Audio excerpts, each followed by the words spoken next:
18/1/2026 বাংলা মতে 3 তারিখ। মৌনী অমাবস্যার শুভ তিথিতে আমাদের বাড়িতে মা আসার প্রস্তুতি চলছিল তখন। আসলে আমাদের বাড়িতে এই 2 বছর হলো আমার শ্বশুর বাড়িতে কালী পুজো হচ্ছে। আগের বছর হয়েছিল, তখন আমি ছিলাম না, আমার তখনও বিয়ে হয়নি। এই বছর প্রথম কালী পুজো আমার শ্বশুর বাড়িতে পালিত হচ্ছে। আমাদের শ্বশুরবাড়িতে এমনিতে 12 মাসে কতশো পার্বণ লেগে থাকে তার ঠিক থাকে না। আমাদের নিজস্ব মনসা মন্দির আছে, সেখানে পুজো। কালী পুজোর পরের দিন আবার আমাদের আছে বিপত্তারিণী মায়ের পুজো বাড়িতে। তো মা আসছেন, যেটা কাজের কথা, তার জন্য সেজে উঠছে ছাদ, তার জন্য সেজে উঠছে গ্যারেজ ঘর, সমস্ত বাড়ি জুড়ে সাজো রব।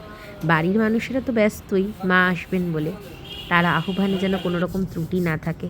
আসলে বলে মায়ের পুজো মানে, মা কালীর পুজো মানে বাড়ির মেয়ের বিয়ের মতন করে ভাবতে হয়। আমরাও সেটাই চেষ্টা করেছি।